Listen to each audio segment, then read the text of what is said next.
Move your bucket. You're blocking the customer parking. Yes, sir. I'll get that cleared. Look at him. Slower than the last guy we fired. Buy yourself some knee pads, Grandpa.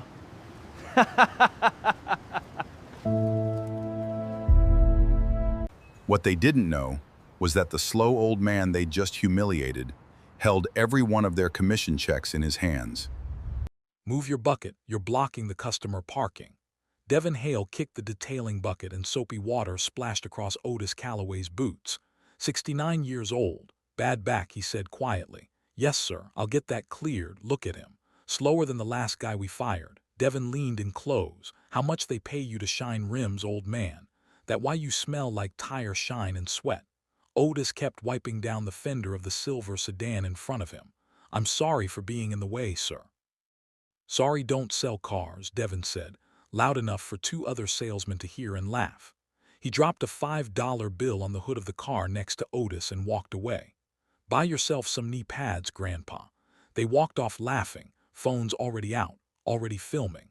What they didn't know was that the slow old man they just humiliated held every one of their commission checks in his hands. And in 5 days, every person on that lot would learn his real name the hard way. The dealership was called Palisade Motors Group. 6 locations spread across the greater Atlanta area, from luxury imports in Buckhead to volume trucks out near Marietta. $210 million in annual revenue. The kind of company where a single showroom floor was polished twice a day, and where a finance manager's Rolex was part of the sales pitch. Everyone who worked at Palisade knew 2 things. First, the company had been built 34 years earlier by a founder almost nobody had ever met in person. Some said he had retired to Florida. Some said he had sold his stake quietly and stayed on paper only. Some said he simply didn't care to be seen. They only knew his name because it was etched into a brass plaque bolted to the wall of every showroom lobby in the state. Otis J. Calloway, founder. That plaque was the closest most employees ever got to the man. The second thing they knew, or thought they knew, was the old detailer who showed up at the Buckhead location 5 mornings a week. He arrived at 6:00 in the morning, before the lot lights switched from security mode to full daylight bulbs, before the sales staff rolled in with their coffee and their quotas. He walked with a stiff gait, favoring his lower back, and he pushed a rolling cart loaded with detailing supplies that squeaked on one wheel he had never bothered to fix. His polo shirt, embroidered with the Palisade logo, was always clean and tucked in, even on the days someone made sure it was. He detailed the trade-in vehicles and the new inventory in the same order every morning, working his way down the lot row by row, the way he had for years. He never went inside the executive offices on the 2nd floor of the Buckhead building. The younger staff joked about it. He's not allowed up there, one salesman told a new hire once, smirking.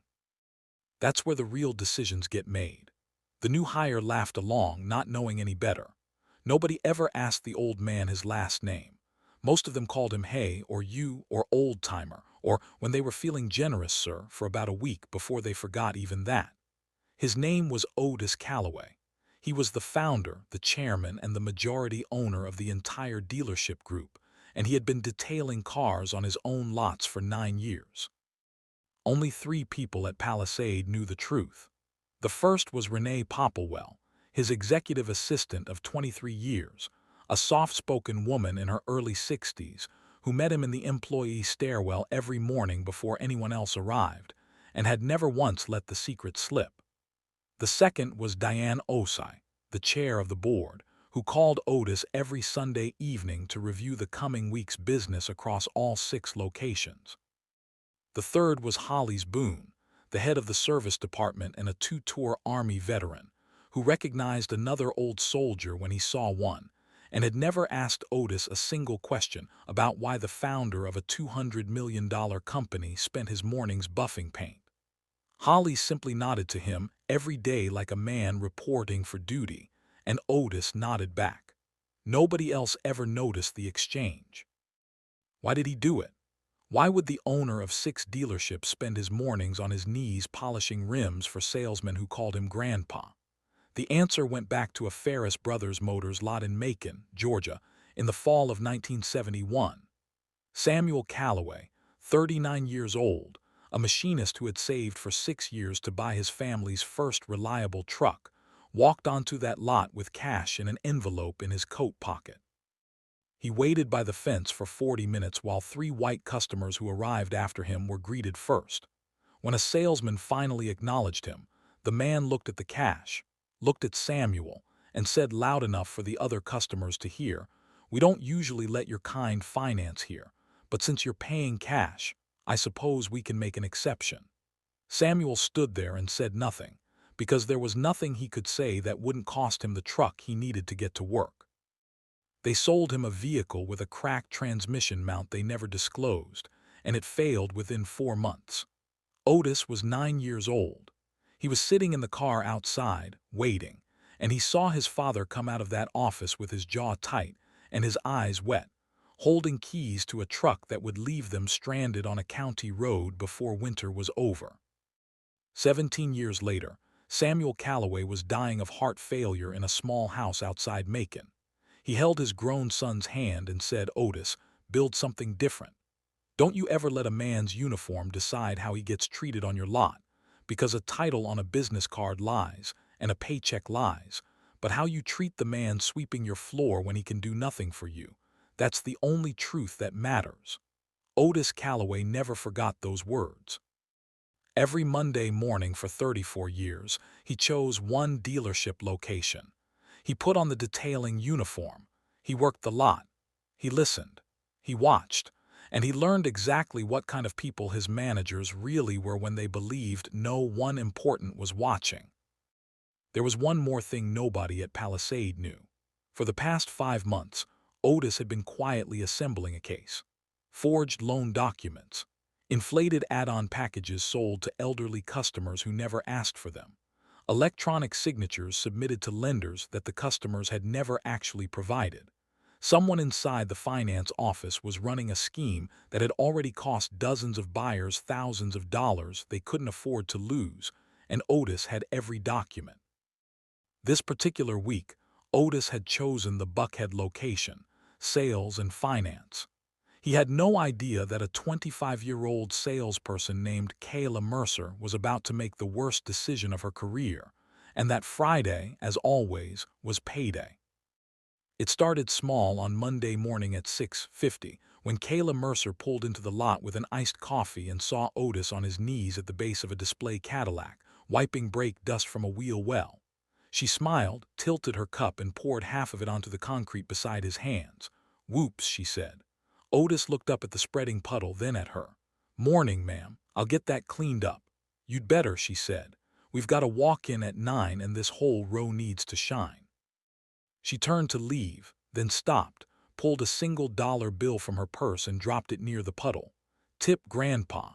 Buy yourself some coffee of your own sometime."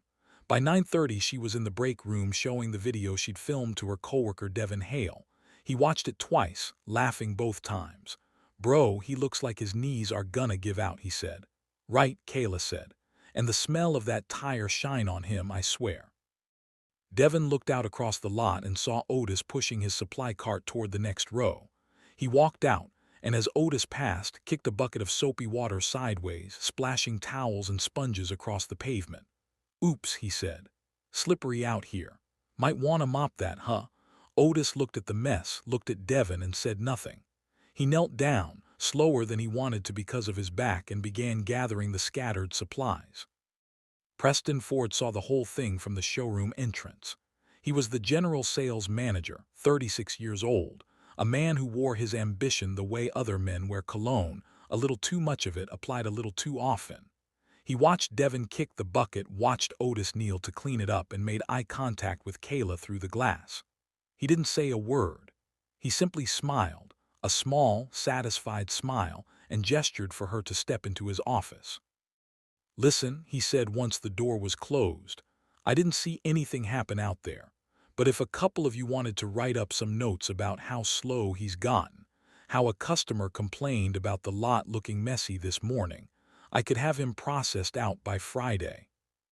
Kayla blinked. "Wait, seriously? Seriously, Preston said. He's a liability. Workers' comp on a man his age is a nightmare waiting to happen, and corporate's been looking to trim headcount on the lot crew for months. Document it. Make it specific.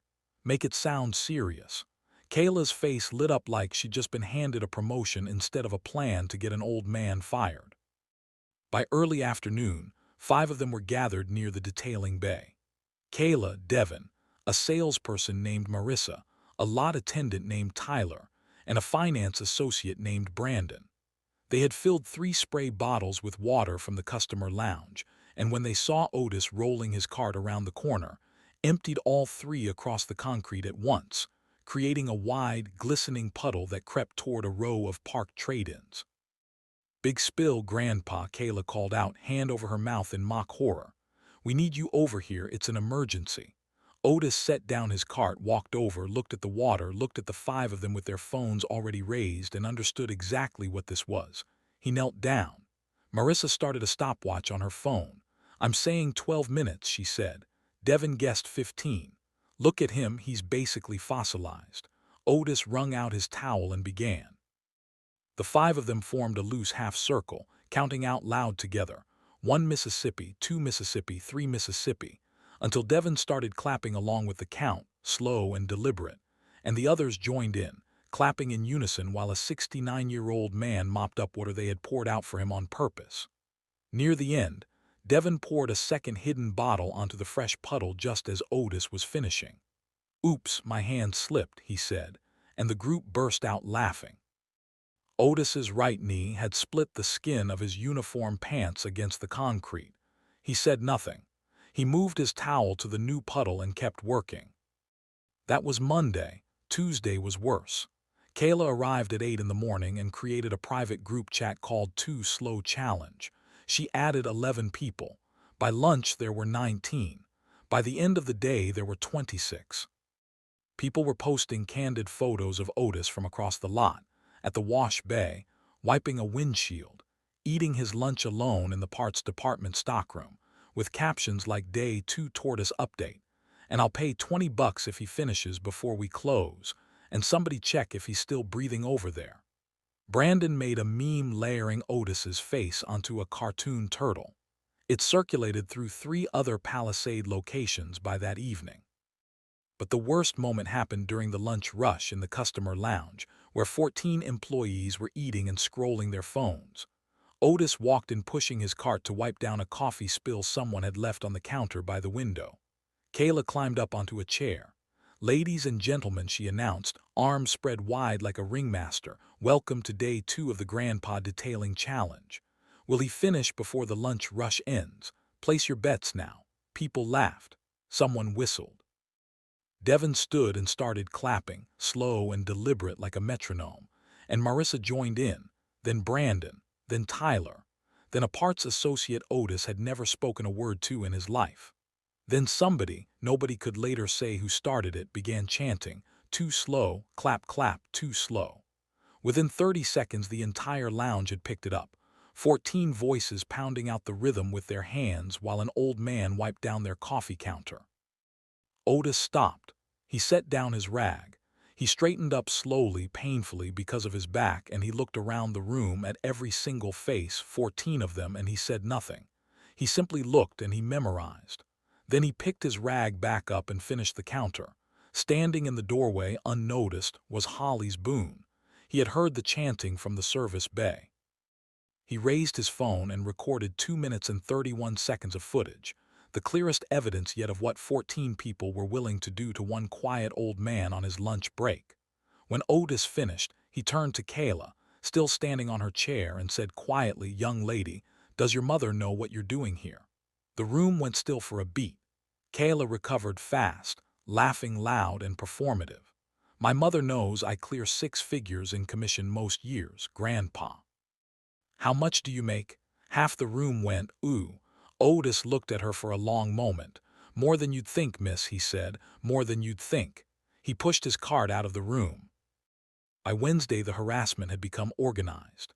Devin and Tyler taped 3 battery-powered alarm clocks to the underside of Otis's supply cart, each one set to go off at 9 in the morning. playing a recording someone had made of a voice shouting, "Wake up, Grandpa." Otis found the cart, calmly silenced all 3 alarms, and continued his shift without a word.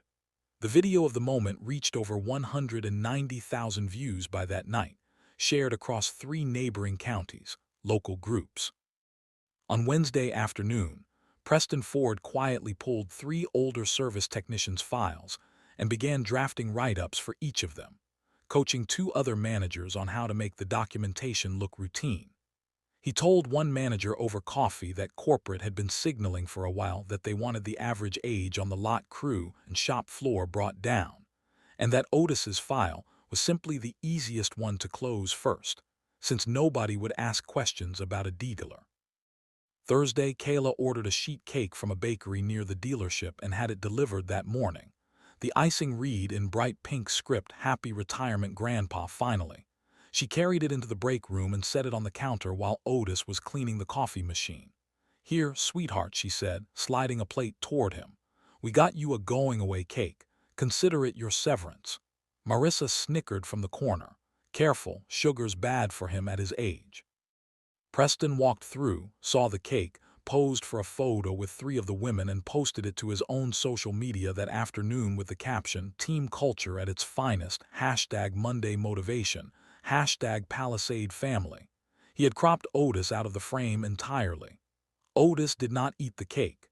He finished cleaning the coffee machine. He pushed his cart to the next bay, and he kept counting faces. Before we dive deeper, let us know in the comments where you're watching from. We'd love to hear from you. And don't forget to hit that subscribe button so you never miss any of our upcoming videos. Friday was payday, and Friday, Otis had decided long before that week even began, was the day this ended. Friday morning at 5:45, Otis arrived through the service entrance the way he always did, uniform pressed, cart waiting where he'd left it. He nodded to Holly's Boone, who was finishing his overnight rounds. Holly's eyes were wet when he nodded back. "Mr. C," he said quietly, "you doing all right?" "I will be, son," Otis said, "after today." Holly's didn't ask what he meant. He simply held the door. Otis began his rounds exactly as he always did, working the front row first, the way he had every Monday through Friday for 9 years. To anyone glancing at a security monitor, it looked like any other morning. Upstairs on the 2nd floor of the corporate office attached to the Buckhead location, the mood among the sales staff was electric. Everyone knew the termination meeting for the old dealer was on the calendar for 3 that afternoon in the small conference room off the finance hallway, and the whole floor had spent the week anticipating it like a show. Kayla had ordered cupcakes for after. Devin had a bottle of champagne hidden in his desk drawer. Preston kept walking past Kayla's desk, giving her a small, satisfied nod each time. At 11 that morning, 2 things happened that nobody on the sales floor noticed. First, Renee Popplewell, sitting at her desk on the executive floor, opened the company scheduling system and quietly moved the location of the 3 o'clock termination meeting from the small conference room to the main executive boardroom upstairs, the one with the wall of framed dealership opening day photographs going back 3 decades. She did not send a notification. She simply changed the room and saved it. Second, Renee called the payroll department directly and said, in her calm, professional voice, "Hi, Linda, it's Renee from the chairman's office. Mr. Ford wants to hand out this week's paychecks personally in this afternoon's meeting. Corporate is trying something new for morale.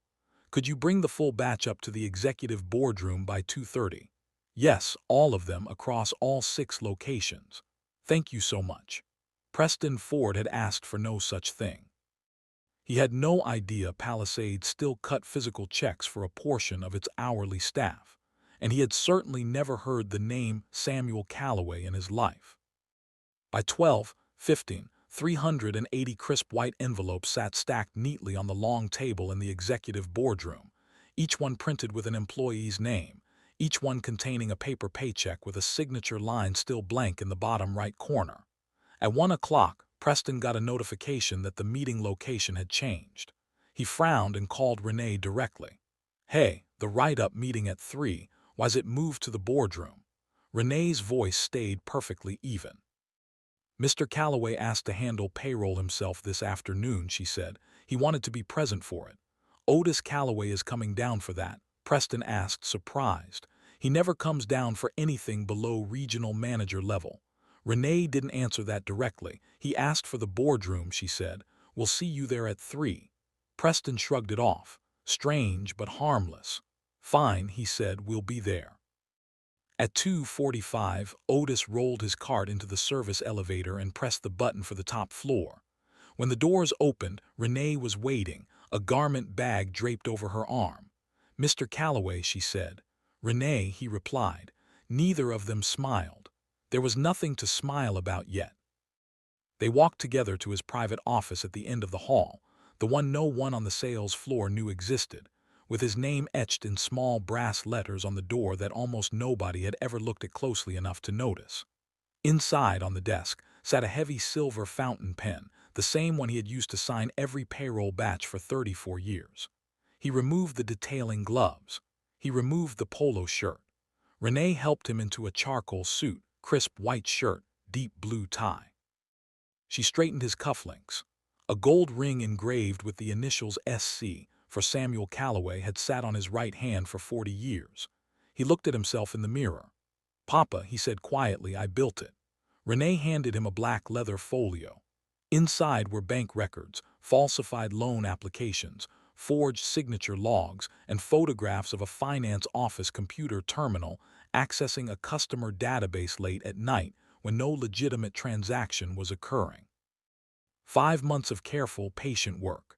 She also handed him the silver pen. They're all upstairs waiting, sir, she said. Deanne, the outside auditors, counsel, and 2 agents from the FBI's Atlanta field office just came up the service entrance. Otis nodded, took a long breath, and said, then let's go to work. The executive boardroom held a long table that could seat 18. One wall displayed framed photographs from the opening day of each of the 6 Palisade locations, each one showing the same man at a different age, cutting a ribbon, shaking hands, standing beside a gleaming new sign. None of the sales staff downstairs had ever been allowed up here. None of them had ever looked closely enough at those photographs to recognize the face. At 2:58, Otis Calloway sat down at the head of the table. In front of him sat a stack of 380 white envelopes. Beside the stack lay the silver pen. He opened the first envelope, drew out the check inside, and signed his name across the bottom in steady, flowing cursive. Otis J. Calloway. He set that check aside and reached for the next one. Around the table sat Diane Osei, the board chair, in a charcoal suit of her own. 2 outside auditors from a firm out of Charlotte. Palisade's general counsel, a woman named Patricia Alvarez. 3 other board members. Renee taking notes on a legal pad. And in the corner, 2 agents from the FBI's Financial Crimes Division, seated very still. At exactly 3 o'clock, the boardroom door opened. Preston Ford walked in first, holding a manila folder labeled Calloway, see termination. Behind him came a regional vice president named Grant Whitfield, who assumed he'd been summoned for a 5-minute custodial firing and looked mildly annoyed at being pulled up to the executive floor for it. Behind Grant came Kayla Mercer, who had insisted on attending because she wanted to film the moment the old man was walked out for good. Her phone was already raised. All 3 stopped in the doorway. They saw the table. They saw the board members. They saw the 2 FBI agents in the corner. They saw the stack of envelopes. And at the head of the table, in a tailored charcoal suit, they saw an old black man calmly signing paychecks with a silver fountain pen. Otis did not look up. The only sound in the room was the pen moving across paper. Kayla's phone slowly lowered to her side. Diane Osei rose from her seat. She did not raise her voice. She did not need to. Allow me to introduce, for those who haven't had the pleasure, she said, Mr. Otis Calloway, founder, chairman, and majority owner of Palisade Motors Group, the man whose signature has appeared on every paycheck each of you has ever received working here. The silence in the room deepened. Preston's mouth opened and closed twice with no sound coming out. Grant Whitfield's face drained to the specific shade of gray a face turns when understanding arrives before the mouth catches up, and Kayla's knees gave out. She didn't fall exactly. She gripped the back of the nearest chair and slid down into it in a slow, controlled collapse, her shoulders shaking. "Oh my God," she whispered. "Oh my God." One of the auditors slid a glass of water toward her. She didn't touch it. Otis signed 3 more checks, calmly, methodically. Then he set down the pen, folded his hands, and looked up. "Please," he said, "sit down. We have a performance discussion to have. Just not the one you scheduled." Preston found his voice first, high and fast and panicked. "Mr. Calloway, there's clearly been a misunderstanding. I was only following the policy." That Otis raised one hand slowly. He didn't say stop. He simply raised his hand, and Preston's words died in his throat. Grant tried next, plastering on the smile he used at regional meetings. "Otis, wow, what a pleasure. I've been meaning to introduce myself properly for ages. You know how schedules get." Otis looked at him and said 2 words. "Sit down." Grant sat. Kayla was still gripping the chair, staring at the envelopes, the pen, the ring on Otis's hand. She put both hands over her face and began to cry. Otis reached for a tablet on the table and tapped it twice. The large monitor on the wall came alive with the footage Hollies had recorded, 2 minutes and 31 seconds of Kayla standing on a chair, the entire lounge chanting "too slow" while an old man wiped a counter beneath them. Kayla sobbed into her hands as it played. When it ended, Otis turned the screen off. "I am not showing you that to embarrass you, Miss Mercer," he said, his voice quiet.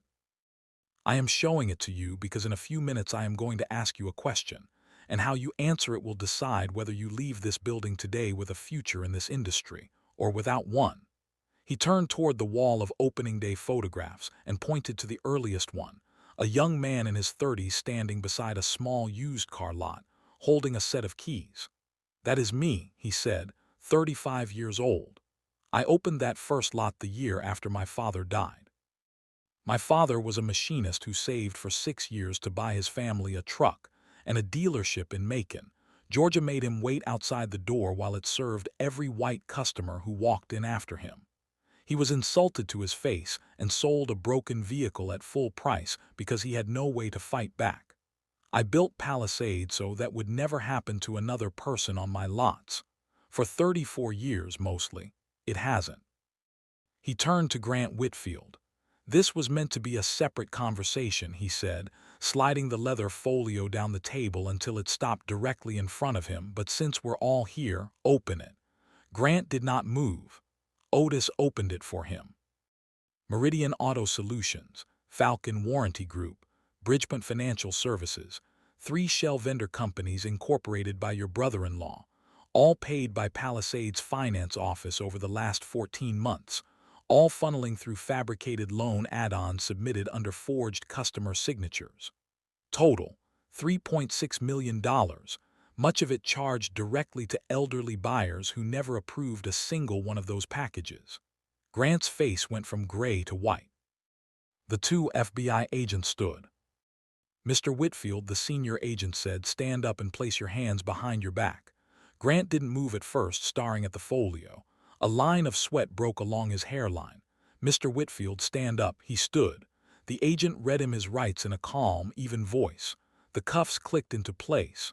Grant's knees buckled slightly and the second agent caught his arm. He looked across the table at Otis. His mouth worked. Nothing came out. "Take him out the back stairwell," Diane Osei said quietly. "We don't need a scene in the showroom." The agents walked him out. The door closed. The room went very still. Otis set down his pen and looked at Preston Ford. "Mr. Ford, sit down."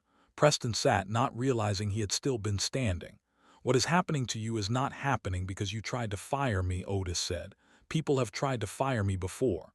People have called me worse things than what your staff called me this week. I am 69 years old. I am not fragile." He slid a thin folder across the table. "What is happening to you is happening because of these names." Preston opened it with shaking hands.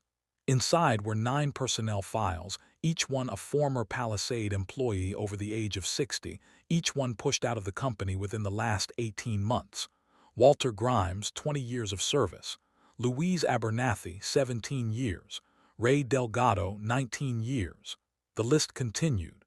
Every one of those terminations crossed your desk, Otis said. Every one was approved by you. And in every case, the performance documentation was generated within 30 days of the firing, after years of clean reviews. Our auditors flagged the pattern 8 months ago. I've been waiting to see how far you'd take it. Preston's lips moved. Mr. Calloway, the reviews were legitimate. There were performance concerns. They were not, Otis said, his voice never rising. There was a directive about reducing benefits costs on older staff, and you turned it into a quiet purge. You used my company's management structure to remove 9 people who gave us collectively over 140 years of service between them. This week you tried to add a 10th name to that list. Mine. He paused. The difference is, I happen to own the company. Preston began to cry, a small, choked sound. Patricia Alvarez slid a single sheet across the table. This is your termination letter, Mr. Ford, effective immediately for cause. Severance is withheld pending resolution of a wrongful termination class action, which the firm will be assisting the 9 former employees in filing. You'll be escorted from the building within 10 minutes. Otis turned to Kayla. She had not stopped crying, her mascara running in 2 dark tracks down her face. Miss Mercer, how old are you? 25, sir. My father was 39 the year that dealership in Macon humiliated him in front of strangers.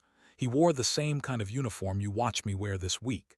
He came home with the same ache in his knees you watch me carry. Tell me, when you looked at me this week, what did you believe my life was? Kayla opened her mouth, closed it. There was no answer to give. That, Otis said softly, is the honest reply.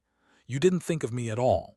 That is what I need you to sit with, not the fear, not the embarrassment, but the fact that you looked at a human being and didn't register him as one. He let the silence hold. You have 2 paths forward, he said. The first, termination today for cause, no reference. You will not work in this industry in this state again, and at 25 that follows you a long time. The second, a 6-month working probation. You keep your position and your salary, but you spend 20 hours a week for those 6 months working alongside our service and detailing staff, not observing, working. You will also record a public apology on your own accounts, nomming exactly what you did and nomming me directly, unscripted, unedited by us. At the end of 6 months, the board decides whether you remain. She didn't need time to think. The program, sir, she said. Please, whatever it takes. Otis nodded once. Then go home, Miss Mercer, take the rest of the day. She rose unsteadily, made it to the door, then turned back and stood in front of him. Mr. Calloway, I don't have words. I am so sorry.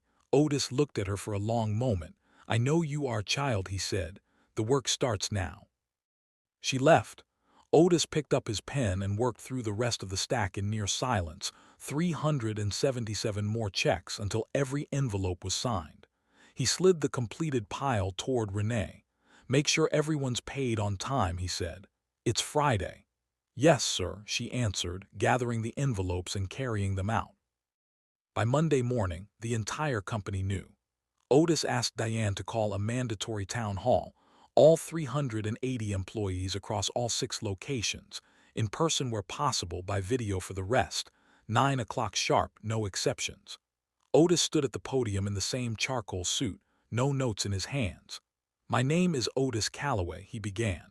I am the founder, chairman, and majority owner of this company. Some of you have known me as the man who details your inventory. Some of you have known me only as the name on a plaque in the lobby. As of today, you will know me as both. He turned to the screen behind him and played the 2 minutes and 31 seconds of footage from the break room. 380 employees watched 26 of their coworkers chant at an old man over the course of 1 lunch hour. When it ended, the room was silent. I counted every face in that footage, Otis said. I remember all of them. I am not going to fire anyone for what happened in that room. That is not the point of today. The point is I want every one of you to know that I remember. Effective today, he continued, this company is making several changes. First, an independent ethics hotline reporting directly to the board, not through management. Second, mandatory dignity at work training for every employee, led by outside facilitators, no exceptions for tenure or title. Third, what we will call the Working Leader Program. Every general manager and above, myself included, will spend 2 full days each year working directly alongside our detailing, service, and lot staff. Not supervising, working. If a leader won't do the labor, that leader doesn't get to manage the people who do it every day. Fourth, every termination of an employee over 60 in the past 3 years will be independently reviewed, and where wrongdoing is confirmed, those employees will be offered reinstatement, back pay, and a public apology. Some of them are watching by video right now. To you, I am sorry. This company failed you, and we intend to make it right. In a small house outside Macon, Louise Abernathy, 61, watched the broadcast from her kitchen table. She set down her coffee cup, covered her mouth, and wept. Back in the Buckhead showroom, Hollis Boone stood at the rear of the crowd in his service uniform, standing at full attention for the first time in years. Otis found his eyes across the room and nodded. That afternoon, Otis called Hollis into his office. "Mr. Boone, sit down," he said. "Sir, you saw me when nobody else did for 9 years, and you never once needed an explanation. Do you understand how rare that is? I served, sir, that's all it was." "It was more than that, son," Otis said, sliding a folder across the desk. "Effective Monday, you're the new director of operations across all 6 locations, reporting directly to me. Take the day to think it over if you need it." Hollis opened the folder, looked at the number inside, looked up, and his eyes filled. "I don't need the day, Mr. Calloway." That evening, Otis took Renee Popplewell to the steakhouse downtown, the same one where he had taken her 23 years earlier the day he hired her and asked her to guard his secret. He raised his glass to 23 years of silence, he said, and to the woman who kept it. "Renee, there's an open seat on the board. It's yours if you want it." Her hand went to her mouth. In all those years she had never once asked him for anything. "Yes, Mr. Calloway," she said. "I want it." "Then it's yours." 3 months passed. Palisade Motors Group's revenue, which had dipped briefly after Grant Whitfield's arrest made local news, rebounded and climbed 9% above forecast by the close of the quarter. 2 major lenders that had quietly begun reviewing their relationship with Palisade during the fraud investigation instead expanded their partnership once the company's response became public. A regional business journal ran a feature titled "The Monday Shift," how one founder audited his own culture for 3 decades, and the story circulated through dealership groups across 4 states. Grant Whitfield pleaded guilty in federal court that September to wire fraud and falsification of financial records. Otis attended the hearing, seated near the back of the courtroom, saying nothing as the charges were read. The plea entered, and the sentence handed down: 61 months in federal prison and $3.6 million in restitution, along with a lifetime ban from working in any licensed automotive finance role in the United States. When Grant was led out in cuffs, he turned and looked back into the courtroom. He found Otis. He held the gaze for a moment. Otis did not look away, did not glare, did not nod, simply looked back without anger and without pity, the way a man looks at something he has finally been allowed to see clearly. Grant looked down at the floor first. Preston Ford's wrongful termination settlement with the 9 former employees closed out of court for $1.8 million, every dollar distributed among them. Walter Grimes used his share to pay off his home. Louise Abernathy helped her granddaughter through her final year of nursing school. Ray Delgado took his family on the first real vacation they'd had in a decade. Preston himself landed on an informal do-not-hire list that circulated among dealership groups across the Southeast, and eventually took a job managing inventory logistics for a shipping company 2 states away, never again working in automotive retail. Kayla Mercer completed her 6 months on the shop floor. She showed up every scheduled shift, learned every technician's name, and spent an unplanned evening a month into the program, helping an elderly customer named Mr. Dutton understand financing paperwork line by line after he admitted he'd nearly signed something he didn't fully follow the month before, at another dealership entirely. Hollis Boone wrote a short note to Otis about it without Kayla ever knowing. When her 6 months ended, She didn't return to sales. She asked to stay on the service and detailing team permanently. Otis approved the transfer without a word of commentary and let her write the rest of her own story. In October, Palisade announced the Samuel Calloway Trade Scholarship, a $2 million endowment fund open to children and grandchildren of dealers, lot attendants, service technicians, and dealership support staff across the state of Georgia. 34 scholarships awarded in its first year, one for every year Otis had run his company in his father's name. At the dedication, he stood before 300 guests and read the final letter his father had written him from a hospital bed, getting through most of it before his voice caught. When he stepped down, the room rose to its feet. A reporter caught him near the exit afterward. "Mr. Calloway, do you regret not revealing yourself sooner? You could have ended the harassment before it started." Otis considered the question. "I regret that it was ever necessary at all," he said, "but I don't regret learning the truth about the people I trusted to run my company. A hard truth beats a comfortable lie every time." He walked out into the afternoon light. 6 months after the reveal, Otis Calloway put the detailing uniform back on. It was a Monday. He chose the Marietta location this time, service and parts. He rolled his cart out of the service bay just before 6 that morning, the way he had for 34 years, the way he intended to keep doing for as long as his back would allow it. This time, everything was different. The first employee to see him was a young service writer just off the overnight shift. She stopped, set down her coffee, and walked over. "Morning, Mr. Calloway," she said. "Morning, miss," he answered. "Call me Otis." "Yes, sir, Otis," she said and smiled. He smiled back. By 8 that morning, half the shop floor had stopped to greet him by name. None of them looked away. None of them pretended he wasn't there. Around 10, a new hire, maybe 22, fresh out of a technical program and only a week into the job, walked over as Otis lifted a heavy transmission core out of a service bay bin. "Sir, that looks heavy, let me grab an end," he said, with no idea who he was talking to, offering simply because an old man looked like he was struggling. Otis looked at him and smiled wide, the kind of smile his father used to call his sunrise smile. "Son," he said, "you're going to do just fine here." That same Friday, an envelope landed on Louise Abernathy's desk, her first paycheck since being reinstated to her old position. She opened it, looked at the signature in the bottom right corner, Otis J. Calloway, and though she had only ever seen him on the news, she sat quietly at her desk and cried for almost 10 minutes because she knew exactly whose name that was. Down in the Buckhead lobby, 2 new frames hung beside the brass founder's plaque. One held the photograph of a young Otis Calloway at 35, holding the keys to his first lot. The other held a photograph of a man in work coveralls, tired eyes, kind and steady, with small engraved script beneath it reading, "Samuel Calloway, 1932 to 1988. He raised a son who remembered." If this story moved you, hit the like button. It genuinely helps stories like this reach the people who need them. Share it with someone who needs the reminder today.